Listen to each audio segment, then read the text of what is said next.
The neighbors always said we were the perfect couple. But as I sat in our darkened living room staring at the blue light of my wife's laptop, I realized that perfect was just another word for a well-crafted lie. My name is Mark, and for 10 years, I thought I knew the woman sleeping in the next room. I thought I knew her heart, her secrets, and her fears. I was wrong. I was so incredibly wrong. It started with a whisper, not a literal one, but a shift in the atmosphere of our home. You know that feeling when the person you love is physically there, but their spirit is miles away? That was Sarah. She started pulling away 6 months ago. The laughter died first, then the eye contact, then the touch. When I finally confronted her, she didn't scream, she didn't cry. She just looked at me with those cold, distant eyes and said we needed help. She said she'd found a specialist online, a world-class marriage counselor who worked exclusively through private, encrypted video sessions. She told me it was the only way to save us. But what I didn't know then, what I couldn't have possibly imagined, was that the man on the other side of that screen wasn't trying to save our marriage. He was trying to dismantle my entire life, piece by piece. And the most terrifying part, my wife was helping him do it. Every Tuesday and Thursday at 7 p.m., the door to our home office would click shut. Sarah would tell me she needed absolute privacy. "It's a safe space, Mark," she'd say, her voice soft and rehearsed. "The doctor says I need to process my feelings about our relationship without you in the room. It's the only way I can be honest." I wanted to be a supportive husband. I wanted the woman I fell in love with back. So I sat in the living room, staring at the TV, listening to the muffled hum of her voice behind that door. I felt a sense of pride, honestly. I thought we were doing the work. I thought we were fighting for us. But the sessions started getting longer. 1 hour turned into 2. 2 hours turned into 3. When Sarah would finally emerge, she wouldn't look relieved. She looked energized, different. She started wearing perfume to these online sessions. She started dressing up, putting on makeup just to sit in front of a webcam.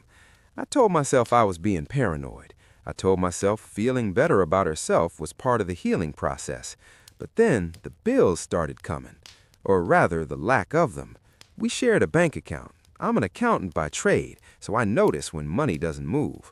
A world-class specialist doesn't work for free. Yet there were no charges, no invoices, no insurance claims. When I asked Sarah about it, she didn't even blink. She said her parents were paying for it as an early anniversary gift. She said they wanted us to be happy. It sounded plausible. Her parents always liked me. But a week later, I saw a notification pop up on her iPad while she was in the shower. It wasn't an appointment reminder. It was a message from an app I didn't recognize. It said, "I miss your skin." My heart didn't just drop. It felt like it stopped beating entirely. I stared at the screen until it went black. "I miss your skin." That's not something a therapist says. That's not medical advice. That's a declaration of war. I didn't confront her right away. If there's one thing I've learned in my profession, it's that you don't make a move until you have all the data. I needed to know who Dr. Aris really was, because that was the name Sarah had given me, Dr. Julian Aris. I spent the next 3 days digging. I searched every medical board database in the country. I searched LinkedIn, Google Scholar, even the dark web forums. There was no Julian Aris. Not a single therapist, psychologist, or psychiatrist by that name existed in the United States. I felt a cold sweat break out across my neck. If she wasn't talking to a doctor, who was she locked in that room with for 6 hours a week? I decided to do something I never thought I'd be capable of. I bought a hidden camera, a tiny thing disguised as a USB wall charger. I plugged it into the outlet directly facing her desk in the office on a Monday night. Tuesday at 7 p.m., the door clicked shut again. I went to the garage, opened my laptop, and hit the live feed. The video was crystal clear. I watched as Sarah sat down, took a deep breath, and unbuttoned the top 3 buttons of her blouse. She didn't look like a woman in therapy. She looked like a woman in love. She clicked a link, and the screen on her laptop came to life. I couldn't see his screen, but I could hear his voice through her speakers. It was deep, familiar. It sent a shiver down my spine that I couldn't explain. "Hello, beautiful," the voice said. Sarah leaned in, a radiant smile on her face, a smile she hadn't given me in years. "I've been waiting all day for this," she whispered.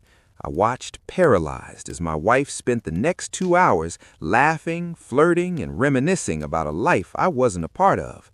They talked about the old days. They talked about the mistakes she made by choosing stability over passion. They talked about me like I was a ghost, a nuisance, a bank account with a pulse. And then he said his real name. "Sarah, you know I'm coming for you soon. We don't have to play this doctor-patient game much longer." She giggled. "I know, Leo. I just need to make sure the settlement is right. Mark is so careful with the books. I need to find where he's hiding the liquid assets." Leo. The name hit me like a physical blow. Leo Vance, Sarah's high school sweetheart, the one who got away, the man she told me was a toxic, manipulative shadow of her past. He wasn't just some guy she was having an affair with. He was a man who had spent the last decade drifting in and out of prison for fraud and embezzlement. And now he was in her ear, pretending to be a therapist, coaching her on how to bleed me dry before she left me. The betrayal was so deep it felt bottomless. It wasn't just sex. It was a calculated, long-term heist of my life. They were using the therapy sessions to brainwash her into hating me while simultaneously planning a financial execution. I sat in the dark garage for hours after the feed went dead. I could have walked inside and screamed. I could have packed her bags and thrown them on the lawn. But that's what a victim does. And I realized in that moment I wasn't going to be the victim. I'm an accountant. I know how to make things disappear. I know how to balance the scales. If they wanted to play a game of deception, I was about to give them a master class. The first thing I did was play the part. For the next 2 weeks, I was the most oblivious, doting husband on the planet. I told Sarah how much I noticed the therapy was helping. I told her I was so proud of her for doing the hard work. I even started confiding in her about my business. This was the bait. I told her that I was moving a large sum of money into a new private investment account that wasn't tied to our main bank. I saw her eyes light up. I saw her hand tremble slightly as she reached for her wine glass. I knew exactly what she was going to do. She was going to tell Leo, and Leo was going to tell her how to steal it. But what they didn't know then is that I had already spent those 2 weeks creating a paper trail for an account that didn't exist. I created fake statements, fake login screens, and a fake trust document that named her as the sole beneficiary in the event of my accidental death. I wanted to see how far they would go. On the next therapy night, I listened in. Leo was aggressive. "You need to get the password, Sarah. If he's moving that much cash, he's planning to leave you. He's the one cheating. He's the one lying." It was brilliant, really. He was projecting all of his own actions onto me to fuel her resentment. Sarah was crying. "I knew it," she sobbed. "I knew he was hiding things. He's so cold, Leo. I hate him." Hearing those words, "I hate him," from the woman I'd spent a decade building a life with, it did something to me. The last flicker of mercy I had for her died right then and there. I wasn't just going to take my money back. I was going to ensure that when they finally made their move, they would fall into a hole so deep they'd never see the sun again. I started leaving clues around the house, a sticky note with a partial password, a brochure for a luxury condo in a different city. I wanted them to think the clock was ticking. I wanted them to feel the pressure. During their next session, Leo told her the plan. He had a friend who was a hacker. If Sarah could get me to log into the investment account on the home computer, the friend could mirror the keystrokes and drain the account to an offshore fund in the Cayman Islands.